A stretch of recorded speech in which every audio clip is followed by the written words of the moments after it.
नांदेड येथील शासकीय विश्रामगृहात बुरुड समाजाची आढावा बैठक उत्साहात संपन्न झाली। या बैठकीस चंद्रपूर विधानसभा मतदारसंघाचे आमदार श्री किशोर जोरगेवार यांची प्रमुख उपस्थिती लाभली। समाजातील विविध प्रश्न, अडचणी आणि विकासाच्या विषयांवर यावेळी सखोल चर्चा करण्यात आली।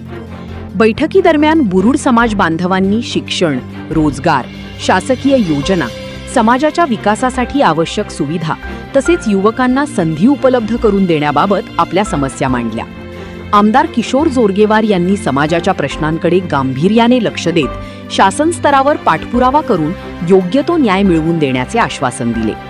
यावेळी समाजातील ज्येष्ठ नागरिक, युवक आणि विविध पदाधिकारी मोठ्या संख्येने उपस्थित होते। समाज एकजुटीने पुढे आला तर विकासाच्या नवीन संधी निर्माण होतील असा विश्वासही मान्यवरांनी व्यक्त केला। कार्यक्रमात उपस्थितांनी समाज संघटन मजबूत करण्यावर भर देत आगामी काळात अशाच बैठका नियमित घेण्याचा निर्धार व्यक्त केला।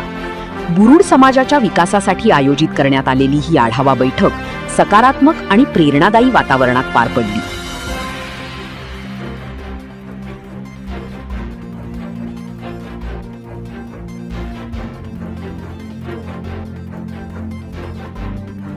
निश्चितपणे माता महाकालीच्या नगरीतून मी आलेलो आहे आणि ते माता महाकालीचं मंदिरही इथे आणि भक्तही खूप आहे। ही गोष्ट खरी आहे की मातेसुद्धा दरवर्षी भक्तांची परीक्षा घेण्यासाठी मोठ्या प्रमाणामध्ये वादळ वारा येत असतो।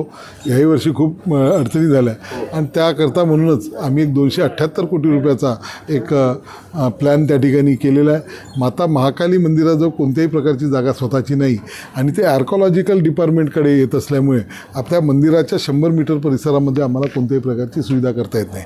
परंतु जो यात्रा परिसर आहे तो यात्रा परिसर ती जी जागा आहे जवळजवळ 50 एकर ती ॲक्वायर करून त्या ठिकाणी एक सर्व सुविधा देण्याचा, यात्री निवास, मोठमोठे शेड आणि एक यात्रा परिसरच जसा आनंद सागरच्या सारखा एक यात्रा परिसर डेव्हलप करण्याचा आमचा हे आहे। आणि तुम्ही एक बघितलं असेल की काही वर्षापासून पूर्ण व्यवस्था झाली म्हणणार नाही, परंतु बरीच आम्ही तो परिसर साफ करून काही व्यवस्था त्या ठिकाणी करू लागलो आहे। त्याचा विकास येणाऱ्या काळामध्ये निश्चितपणे देवेंद्रजी फडणवीससुद्धा माननीय मुख्यमंत्री महोदय ते देवीचे भक्त आहेत, ते चंद्रपूर जिल्ह्याचे आहे, ते करू। निश्चितपणे बुरुड समाज हा आमचा वंचित समाज आहे, सेवेकरी समाज आहे। बांबूपासून सुपटोपल्या बनविणे, शेतकऱ्यांच्या उपयोगी वस्तू बनवणे यामध्ये राहिला आहे, परंतु जे फायदे मिळायला पाहिजे बुरुड समाजाला ते मिळालेलं नाही आहे। आणि म्हणून बुरुड समाजाच्या मागण्या ज्या आहे जी आहे की आम्हाला 1500 फूट बांबू मिळाला पाहिजे, आमच्या समाजाकरता एक सभागृह या ठिकाणी मिळालं पाहिजे, मुलांच्या शिक्षणासाठी घराची योजना या ठिकाणी प्रभावीपणे लागू झाली पाहिजे। एकंदरच महाराष्ट्रामध्ये बुरुड समाज आणि 59 जाती ज्या आमच्या या SC प्रवर्गामध्ये आहे त्या सर्वांना जे शासनाने घोषित केलेले जे निर्णय आहे, जे फायदे आहे त्याची अंमलबजावणी झाली पाहिजे यासाठी मी प्रयत्न करेन।